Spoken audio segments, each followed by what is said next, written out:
하나님 말씀 로마서 2장 17절로 29절 말씀입니다. 유대인이라 불리는 내가 율법을 의지하며 하나님을 자랑하며 율법의 교훈을 받아 하나님의 뜻을 알고 지극히 선한 것을 분간하며 맹인의 길을 인도하는 자요 어둠에 있는 자의 빛이요 율법에 있는 지식과 진리의 모본을 가진 자로서 어리석은 자의 교사요 어린아이의 선생이라고 스스로 믿으니 그러면 다른 사람을 가르치는 네가 내 자신은 가르치지 아니하느냐? 도둑질하지 말라 선포하는 내가 도둑질하느냐? 간음하지 말라 말하는 내가 간음하느냐? 우상을 가증히 여기는 네가 신전 물건을 도둑질하느냐? 율법을 자랑하는 네가 율법을 범함으로 하나님을 욕되게 하느냐? 기록된 바와 같이 하나님의 이름이 너희 때문에 이방인 중에서 모독을 받는도다. 네가 율법을 행하면 할례가 유익하나 만일 율법을 범하면 내 할례는 무할례가 되느니라. 그런즉 무할례자가 율법의 규례를 지키면 그 무할례를 할례와 같이 여길 것이 아니냐. 또한 본래 무할례자가 율법을 온전히 지키면 율법 조문과 할례를 가지고 율법을 범하는 너를 정죄하지 아니하겠느냐. 무릇 표면적 유대인이 유대인이 아니요 표면적 육신의 할례가 아니니라. 오직 이면적 유대인이 유대인이며 할례는 마음에 할지니 영에 있고 율법 조문에 있지 아니한 것이라. 그 칭찬이 사람에서가 아니요 다만 하나님에게서니라. 아멘. 사람은 의로운 것 같아도 다 찾아보고 따져보면 털어서 먼지 안 날 사람이 없습니다. 인생은 죄악 덩어리로 출발을 한 겁니다. 아담과 하와가 범죄한 이후로 그 누구도 의롭다 할 사람은 아무도 없는 것이죠. 그러기에 바울 사도는 로마 교회에 보낸 편지를 통해 1장, 2장 계속해서 하고자 하는 이야기가 뭐냐? 그 누구도 한 사람도 하나님의 말씀에 진리에 걸리지 않는 사람이 없다는 걸 얘기하고 있는 겁니다. 그를 통해 드러내기 위하여 18절부터 1장 18절부터 얘기하는 말씀은 불의의 진리를 불의로 바꾸는 불경건한 자들에 대한 죄가 무엇인지를, 그리고 비도덕적으로 악을 행하는 자들에 대한 그들의 행태를 2장 1절부터 이야기하고, 오늘 본문에 나오는 17절부터의 내용은 이제 자기들이 의롭다 하며 그리고 하나님의 말씀을 맡은 자로 당당하게 여기는 그들이 도덕적 삶을 산다 하지만 그러나 그들은 비도덕적이다, 죄악 덩어리다 하는 것을 드러내고 있습니다. 마치 사람들에게 존경을 받는 위치에 있는 사람이 그의 실체를 드러내고 그의 은밀한 삶을 살펴보니 그도 역시 뭐더라? 죄인이더라. 죄악 덩어리 인생이더라. 그러기에 예수 그리스도의 구원의 은혜 아니고선 살 사람이 아무도 없다는 걸 얘기하고자 하는 바인 겁니다. 그래서 17절에 이야기할 때 유대인이라 불리는 내가 율법을 의지하며 하나님을 자랑하며 이렇게 말씀하고 있는 것이죠. 당시에 유대인이라고 하는 단어는 초대교회에서는 나오지 않았습니다. 그러나 흩어지고 박해가 시작되면서 이 유대인이라고 하는 지칭이 생기게 된 것이죠.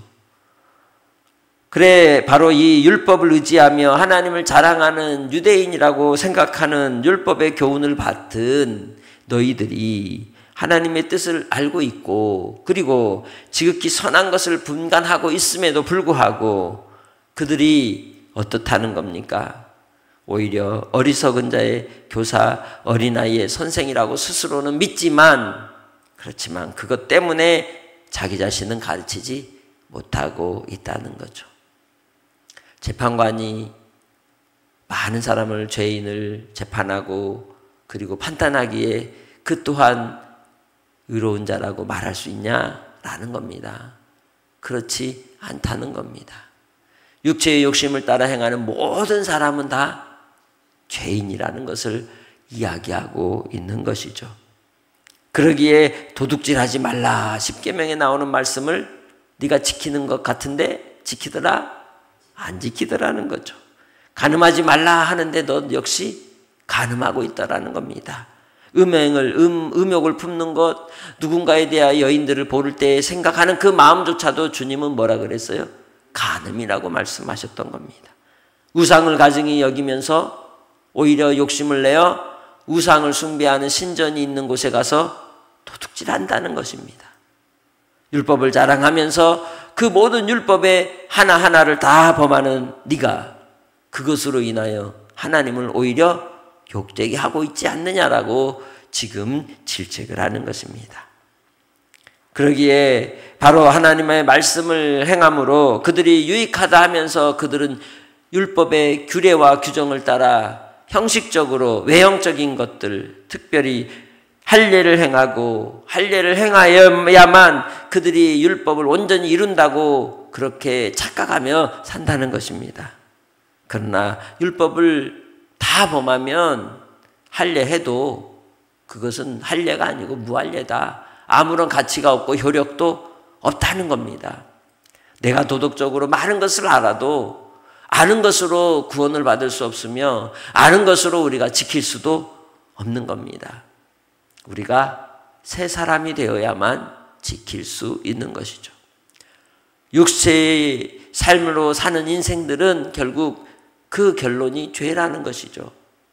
그래서 예수님께서도 니고데모가 어느 날 밤 예수님께 찾아와 말씀 물을 때에 예수님께서 뭐라 그랬습니까?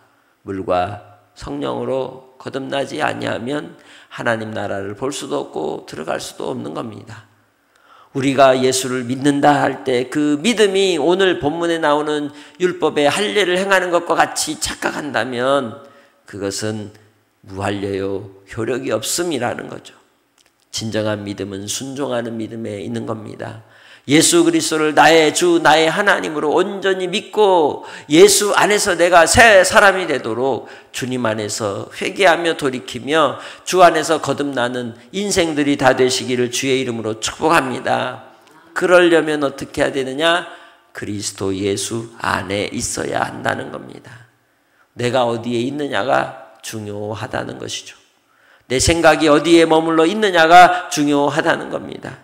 주 예수 안에 머무를 때 예수 안에 있으면 새로운 피조물이라고 하셨습니다. 진리 안에 있으면 새로운 피조물이라고 하셨습니다. 나의 하루의 24시간의 삶 속에서 나는 무엇을 생각하고 무엇을 보고 무엇을 느끼고 사는가? 진리로 말미암아 주님 안에 거하는 은혜가 여러분 안에 있으시기를 주의 이름으로 축복합니다.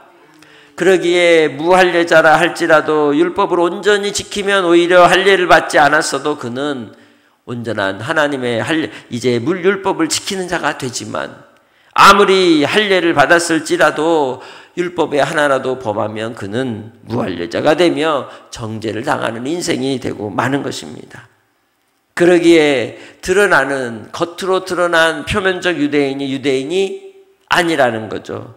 오히려 육신의 할례가 아닌 이면적 유대인으로 마음의 할례를 행해야 한다는 겁니다. 다시 말하면 율법은 그 하나도 우리가 지킬 수 없다는 거예요. 온전히 지킨다라고 말할 수 없다는 겁니다. 다만 우리는 주님 앞에 아멘, 아멘이라고 고백할 수밖에 없다는 거죠. 그런 연약에 쌓여있는 인생이기에 주님 앞에서 우리가 살아갈 때에 율법의 하나라도 범하지 않으려고 하면 그 사람은 뭐에 걸리느냐? 강박증에 걸릴 겁니다. 노이로제에 걸릴 겁니다. 스트레스를 엄청 받을 겁니다. 한 걸음 떼기가 무서울 겁니다. 특별히 불교의 사찰에 있는 그분들은 한 걸음 떼기가 쉬울까요? 바로 발밑에 뭐가 있는지 어떻게 알아요? 개미라도 지나가는데 내가 발을 띄었다가 그 개미가 죽으면 뭐 하는 거예요? 살생하는 거잖아요. 그처럼 율법의 하나도 우리는 온전히 지킬 수 있는 인생이 아님을 깨닫는 것이 바로 하나님의 은혜를 입는 비결인 겁니다. 그때 우리가 오호라 나는 곤고한 사람이로다.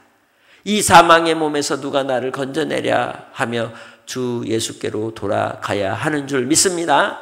그래서 우리는 말씀 안에 거해야 하고 말씀으로 내가 살아야 되고 말씀을 누림으로 말씀을 묵상하며 내 심령이 말씀으로 온전히 채워져야 죄와 싸워 이길 수 있는 겁니다.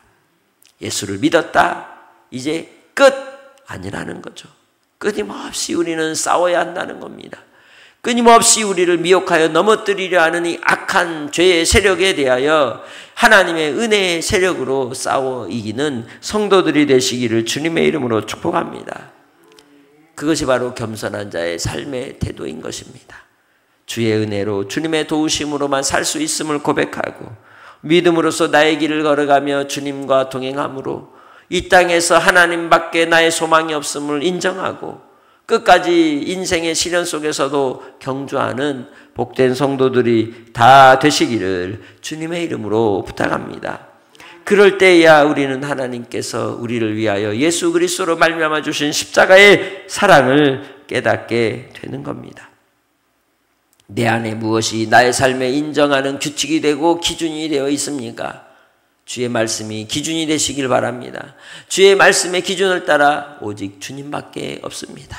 오직 예수밖에 구원의 길이 없습니다라고 고백하며 생명의 길, 소망의 길로만 향하는 복된 성도들이 다 되시기를 주님의 이름으로 부탁합니다. 하나님 아버지, 오늘 한 날도 주의 은혜 아래에 살기 원합니다. 우리가 무엇을 지킨다 하지만 과연 우리가 온전히 지킴이 무엇이며 주님 앞에서 구원받을 만한 자격이 될 수 있겠습니까? 그러기에 예수 안에서 있음으로 새로운 피조물로 살게 하시고 예수 안에서 주님이 주시는 주의 말씀으로 우리가 새로워져서 날마다 나 자신이 낮아지며 날마다 주님 앞에 엎드리며 하나님의 은혜를 구하며 주여 우리를 불쌍히 여기소서 할 때에 아버지 하나님의 은혜와 영광을 맛보게 하옵소서. 바라옵기는 주님 앞에 더 겸손하여지기 원합니다. 더 주님의 종으로 살아가기 원합니다. 우리를 불쌍히 여겨주시고 오늘도 주의 생명의 말씀으로 우리의 영혼을 새롭게 하여 주옵소서. 감사하옵고 예수님의 이름으로 기도합니다. 아멘.